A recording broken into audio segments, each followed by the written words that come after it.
Assalamualaikum warahmatullahi wabarakatuh. Kembali lagi dengan saya Dennis Herwandi dari Terapis Kesehatan Tradisional dari PGRJ Perkumpulan Gusmus Raksa Jasa. Kali ini saya akan memberikan informasi tentang 4 pola akar masalah atau 4 pola yang mempengaruhi sehat dan sakit teman-teman ya. Itu yang saya akan memberikan informasi. Waktu itu pernah saya memberikan 4 pola akar masalah tapi secara singkat gitu teman-teman, tapi sekarang secara lebih lengkap lagi teman-teman, agar informasi ke teman-teman lebih nyampe sehingga teman-teman bisa mendapatkan informasi yang baik, positif itu hari ini teman-teman. Tetap semangat, jaga semangat kita untuk sehat teman-teman ya, seperti itu. Yang pertama ada namanya pola makan teman-teman. Pola makan mencakup waktu makan dan jenis dan banyaknya makanan yang dikonsumsi gitu kan. Yang pertama waktu makannya teman-teman ya. Waktu makan tuh ada waktu-waktunya teman-teman gitu kan. Dimakan pagi atau sarapan gitu kan. Minimal kita tuh makan di jam 3 subuh sampai maksimal di jam 7 pagi sudah makan teman-teman. Jangan sampai telat makan teman-teman gitu. Yang saya sarankan itu kenapa? Untuk menjaga agar dinding lambung dan dinding lambung tidak bergesekan nantinya, yang mengakibatkan nanti lama-lama nabung dan terjadilah penyakit. Rasalah ada keluhan gitu kan pada kita gitu teman-teman, seperti itu gitu. Nah lanjut ke makan siang teman-teman ya. Makan siang di jam 11 siang sampai jam 1 siang teman-teman, seperti itu gitu. Jangan sampai telat makan, diusahakan teman-teman ya gitu. Insya Allah minimal ada masuklah makanan, sangat minimal sekali gitu kan, agar apa ya, lambung tetap ada penggilingan di situ, ada memprosesan makanan, penyerapan nutrisi segala macam gitu, seperti itu. Makan sore di jam 5 sore sampai jam 7 malam atau jam 17.00 sampai jam 19.00 teman-teman, seperti itu gitu kan. Kenapa seperti itu sih gitu kan, di waktu gitu kan ya. Pada saat itu memang pada jam-jam tersebut gitu protoplasma sel dalam keadaan membuka teman-teman ya, sehingga begitu terjadi asupan nutrisi akan diserap gitu kan, diserap secara maksimal dalam tubuh kita gitu, seperti itu. Jadi memang waktu-waktu tersebut tuh penyerapan nutrisi sedang maksimalnya pada waktu-waktu itu gitu kan. Jadi ketika kita pola makannya seperti itu, insya Allah kita terjaga dari namanya sakit teman-teman ya gitu, seperti itu gitu. Di sini dijelaskan juga ya. Tapi lain halnya apabila dalam keadaan protoplasma menutup zat makanan atau nutrien tidak bisa diserap gitu kan secara maksimal, sehingga akan menghasilkan produk sisa yang tidak termetabolisme. Nah seperti itu. Jadi memang kalau kita pola makannya tidak tepat tuh seperti itu, ada yang terbuang, jadi tidak dimaksimalkan menjadi nutrisi dalam tubuh, seperti itu gitu kan. Gitu teman-teman ya. Terus makanan diserap tubuh berupa glukosa murni melalui proses anabolisme gitu kan. 90% masalah dalam tubuh diakibatkan oleh pola makan yang tidak baik, seperti itu teman-teman ya. Gitu kan. Nah ini nih jenis makanan yang berpengaruh gitu kan terhadap rasa organ tubuh kita gitu kan. Jenis makanan pengaruh rasa dalam organ tubuh teman-teman ya. Itu yang pertama ada rasa pahit yang berpengaruh pada jantung dan usus kecil kita gitu kan. Rasa manis berpengaruh pada lambung dan limpa kita gitu kan. Rasa asin berpengaruh pada ginjal dan kantung kemih, usus besar dan paru-paru gitu kan gitu. Rasa asam, liver dan kandung empedu gitu kan. Rasa pedas paru-paru dan usus besar gitu. Itu bisa dicatat teman-teman ya. Itu sangat penting untuk kita bisa menjaga pola makan kita gitu kan. Kenapa sih kok saya senang pedas tapi kena lambungnya gitu, rata-rata gitu di lapangan sekarang gitu ya. Kita gitu kan sudah makan bakso enak pakai pedas segala macam, pasti lawannya itu pasti es manis, yakin. Es campur lah, es kelapa itu kan manis jelas, otomatis lambung gitu kan. Udah mangges telat makan orang kayak gitu misalkan gitu kan, terus makan bakso lada deh gitu kan, tambahan ku amis enggak, lambung aja di karasa gitu. Sunda sahur Sunda mas pertos gitu itu teman-teman ya. Jumlah makanan nih teman-teman ya. Jumlah makanan yang dikonsumsi harus seimbang dan disesuaikan dengan kerja sistem tubuh ya. Kita juga harus makan tuh tidak terlalu banyak gitu kan. Makanya Rasulullah mengatakan gitu kan, makan jangan terlalu kenyang ya, seperti itulah maksudnya gitu kan, seperti itu untuk menjaga kesehatan kita, seperti itu gitu kan. Jadi kita tidak bisa gitu kan, kalau kita perut kita memang takarannya cuma sepiring ya sepiring dulu gitu, nggak bisa kita makan 4 piring yang akibatkan ya juga kita sakit juga seperti itu gitu kan, salah gitu kan. Sesuatu yang berlebihan akan menimbulkan masalah baru untuk kita gitu teman-teman, seperti itu gitu kan. Oke, lanjut. Yang nomor 2 ada pola minum teman-teman ya gitu kan. Kebutuhan cairan merupakan bagian dari kebutuhan dasar manusia. Secara fisiologis kebutuhan ini memiliki proporsi besar dalam bagian tubuh dengan hampir 90% dari total berat badan gitu. Memang badan kita tuh rata-rata banyaknya air teman-teman, kita ketahui itu banyaknya air, makanya minum tuh sangat penting gitu kan, sangat penting sekali gitu. Pengaturan kebutuhan cairan dan elektrolit dalam tubuh diatur oleh ginjal, kulit, paru-paru, dan gastrointestinal. Oh salah, maaf ya teman-teman ya, bahasa medis biasa luar biasa gitu, nggak apa-apa, itu harus disampaikan. Gastrointestinal luar biasa, masya Allah gitu kan, seperti itu. Banyak kata-kata medis seperti itu ya teman-teman ya gitu. Lanjut gitu kan, ada ginjal teman-teman ya, gitu kan. Ginjal merupakan organ yang memiliki peran cukup besar dalam pengaturan kebutuhan cairan dan elektrolit gitu ya, itu seperti itu. Pengatur cairan juga ginjal tuh, pembuang racun segala macam itu. Jangan sampai ginjal kita panas, penuhilah air minum kita gitu agar apa ya, itu kan ginjal kita tetap aman gitu teman-teman, seperti itu. Nah, contoh juga ketika kita mengkonsumsi banyak obat kimia gitu, yang saya sarankan satu, kuatkan minum satu. Kenapa? Ketika kita memang mengobati masalah lambung misalkan ya, masalah lambung obati terus sama obat kimia terus, bukan kita anti kimia, enggak gitu kan, tapi kita juga harus seimbang dengan pola minumnya teman-teman. Kenapa? Karena ketika kita memang pola minumnya kurang, akibatnya ya ginjal kita panas rata-rata gitu, biasanya kadang-kadang sakit lutut lah segala macam gitu kan, banyak nyerang ke yang lain, jadinya sembuh lambungnya organ yang lain dikorbankan. Makanya kita harus kuat juga minum gitu teman-teman. Contoh yang mengkonsumsi obat amlodipin gitu kan, hipertensi gitu, terlalu banyak selama 5 tahun, tapi dianya berkontinu terus menerus, tapi minumnya kurang gitu kan, kurang dari 2 liter gitu di luar makan setiap harinya, ya apa akibatnya gitu kan, lututnya biasanya diserang, makanya suka sakit lututnya, mengakibatkan ya purin muncul juga, jadi panas ginjal kita gitu, seperti itu teman-teman ya, itu gitu kan.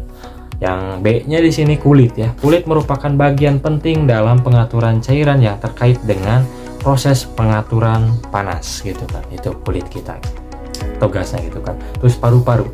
Organ paru-paru berperan dalam pengeluaran cairan dengan menghasilkan insoluble water loss gitu kan, kurang lebih 400 ml per hari gitu, luar biasa gitu untuk paru-paru kita kinerjanya. Makanya air gitu sangat penting dalam tubuh kita teman-teman gitu.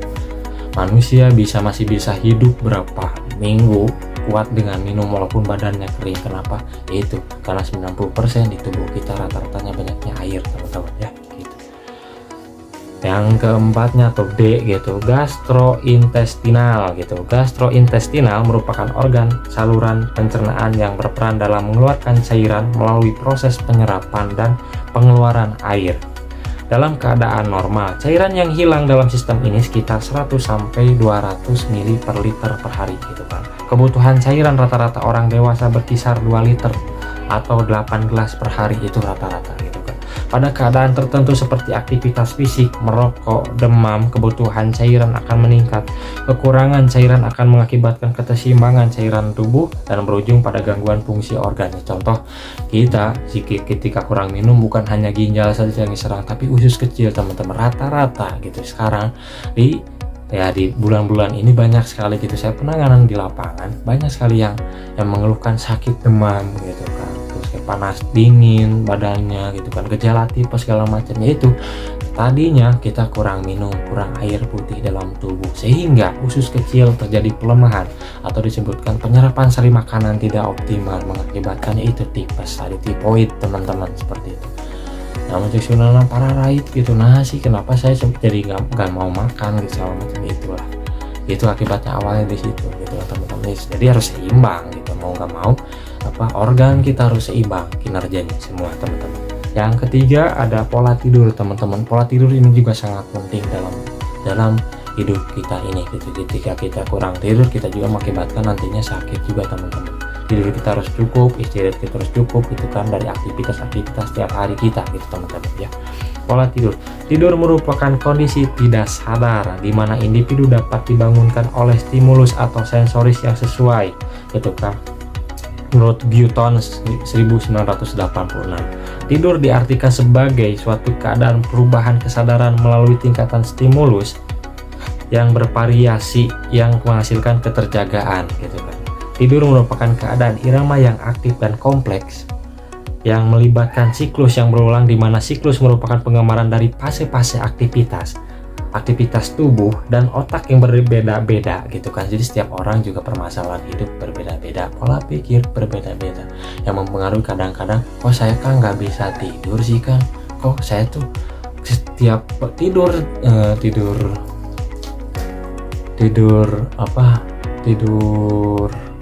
malam gitu kan. Dia maksudnya tidur jam 9 gitu, jam 9 malam dia tidur, terus bangun lagi jam 12-nya gitu teman-teman. Masih kesunan nama nyilek gitu kan, kok kenapa sih Kang saya seperti ini gitu kan, kok saya bangun sih di jam 12 gitu, jam 12 malam gitu. Yaitu karena psikologis kita ada yang dipikirkan, belum beres masalah kita, segala macam, pemicunya banyak gitu teman-teman, yang mempengaruhi siklus tidur kita menjadi tidak optimal teman-teman. Seperti itu. Lanjut ya teman-teman ya gitu. Sedangkan istirahat merupakan suatu kondisi di mana tubuh mengalami penurunan tingkat aktivitas yang menghasilkan suatu perasaan yang menyegarkan gitu, seperti itu. Jadi memang perlu istirahat juga seperti itu. Fungsi tidur antara lain fungsinya ya, fungsi tidur teman-teman, kita tahu ya cuma tidur aja, tapi fungsinya apa sih tidur itu seperti ini? Memperbaiki keadaan fisiologis dan psikologis, melepaskan stres dan ketegangan, memulihkan keseimbangan alami di antara pusat-pusat neuron. Secara tradisional dipandang sebagai waktu untuk memperbaiki dan menyiapkan diri pada waktu periode bangun gitu kan, memperbaiki proses biologis dan memelihara fungsi jantung. Tuh luar biasa tidur kan, seperti itu. Berperan dalam belajar, memori dan adaptasi, mengembalikan konsentrasi dan aktivitas sehari-hari, menghasilkan hormon pertumbuhan untuk memperbaiki serta memperbaharui epitel dan sel otak gitu kan teman-teman, seperti itu. Menghemat dan menyediakan energi bagi tubuh. Rata-rata kebutuhan tidur orang dewasa adalah sekitar 4 jam, dengan waktu yang paling baik dari pukul jam 11 malam atau 23.00 sampai jam 3 subuh teman-teman. Karena di situ gitu kan terjadi namanya peluburan sel atau perbaikan sel gitu kan. Sel baik, sel yang sudah tidak baik diganti dengan sel baik teman-teman, seperti itu. Gangguan pola tidur akan mengakibatkan terhambatnya regenerasi sel dan kerusakan organ, terutama liver dan kandung empedu teman-teman, seperti itu. Kita ketahui bahwa liver gitu ketika memang terganggu akan menghasilkan namanya kortisol atau zat sakit teman-teman gitu kan. Itu teman-teman, seperti itu gitu kan. Kantong empedu berpengaruh di situ tuh, seperti itu. Jadi kita tidur harus seperti itu gitu. Kita perbaiki lagi gitu teman-teman. Terakhir, yang paling utama dari segala utama dari 4 pola akar masalah, yaitu pola pikir teman-teman. Rata-rata kebanyakan orang yang sakit gitu kan dari pola pikir dulu yang kenanya teman-teman gitu kan. Otak merupakan organ pengatur seluruh aktivitas organ tuh gitu kan. Otak merupakan organ pengatur seluruh aktivitas organ dan sistem tubuh manusia. Stres akan mengakibatkan terganggunya koordinasi antara organ dan dalam tubuh gitu kan. Jadi koordinasinya akan terganggu ketika kitanya hormon stresnya tinggi teman-teman, seperti itu. Stres fisiologis atau stres psikologis dapat mengakibatkan psikomatis atau kecemasan teman-teman, itu sebutnya, yang nantinya larinya ya juga amit-amit anxiety disorder. Banyak sekarang yang punya penyakit seperti itu gitu kan teman-teman, banyak sekali gitu. Itu kalau udah anxiety lumayan sulit pengobatannya, lumayan sulit luar biasa gitu. Kenapa? Karena kita harus benar-benar sadar dulu gitu kan, sulit itu kadang-kadang gitu, seperti itu di situ kan. paling sulit udah masuk ke NC gitu kan, anxiety ya gitu kan. Kemarin saya ngobrol dengan orang yang udah kena NC kemarin, dia berhasil alhamdulillah dengan sembuh gitu kan, luar biasa, menjadikan motivasi juga untuk saya kemarin gitu kan. Jadi dapat ngobrol lagi gitu kan, luar biasa gitu kan, bisa kemarin ngobrol dengan orang yang NC gitu kan teman-teman, gitu seperti itu gitu kan. Gitu. Organ yang terganggu terutama jantung, liver, otak kecil, dan limpa. Pola pikir adalah faktor pencetus utama terjadinya gangguan pada sistem tubuh manusia. Kita lanjut ya. Pola pikir adalah cara menilai dan memberikan kesimpulan terhadap sesuatu berdasarkan sudut pandang tertentu. Ucapan, tindakan, kebiasaan, sikap, dan bahasa tubuh kita sehari-hari merupakan produk dari pola pikir yang telah terbentuk dalam diri kita. Salah satu unsur penting pembentukan pola pikir adalah informasi. Nah itu, informasi yang kita serap sekarang adalah informasi positif teman-teman. Kita cerna, masukkan ke dalam otak kita sehingga tersimpan memori kita untuk untuk kebaikan kita lagi gitu kan, kesehatan kita lagi. Buat apa? Ya nanti menjaga kedepannya untuk sehat gitu kan, itu seperti itu gitu kan. Karena informasi yang positif kita terima, kita yakini bahwa akan masuk ke dalam otak bagian terkecil kita atau amigdala, sehingga liver menghasilkan endorfin, peredaran sakit alami gitu kan, penyembuh gitu kan, untuk tubuh kita sehat sehingga tubuh kita tetap terjaga insya Allah gitu kan teman-teman ya. Otak merupakan organ pengatur seluruh aktivitas organ dan sistem tubuh manusia gitu kan. Ini ada sebuah hadis riwayat dari Abu Daud dan dari Abu Darda radhiyallahu anhu, mengatakan di sini, sesungguhnya Allah telah menurunkan penyakit dan obatnya, demikian pula Allah menjadikan bagi setiap penyakit ada obatnya, maka berobatlah kalian dan janganlah berobat dengan yang haram. Seperti itu teman-teman ya. Jadi memang kita harus diwajibkan untuk berikhtiar berobat teman-teman, itu seperti itu gitu kan. Terus ada lagi dari Jabir bin Abdullah radhiyallahu anhu bahwa Rasulullah bersabda, setiap penyakit pasti memiliki obat. Bila sebuah obat sesuai dengan penyakitnya, maka dia akan sembuh dengan seizin Allah Subhanahu wa Ta'ala. Hadis riwayat Muslim. Mungkin segitu saja informasinya. Sini sudah 17 menit durasi ya teman-teman, nggak terasa gitu kan. Mudah-mudahan kita bisa menjaga 4 pola akar masalah tadi. Mohon maaf jika agak belibet. Mudah-mudahan informasi ini sampai ke teman-teman semuanya, menjadikan kita semangat menjaga agar kita tetap sehat walafiat, insya Allah sehat jasmani rohani ya gitu. Bagi kalian yang mau terapi perbaikan sistem tubuh, silahkan langsung saja kontak saya gitu kan. Ada terapi pijat totok, akupoin anatomi, ada bekam, akupuntur, gurah hidung, gurah telinga, totok wajah, totok perut, akupuntur. Insya Allah banyak juga, ada hipnoterapi dan ruqyah. Maka silahkan dijadwalkan saja dari sekarang agar tidak bentrok dengan yang lain jadwalnya teman-teman ya. Tetap semangat, salam sehat. Assalamualaikum warahmatullahi wabarakatuh.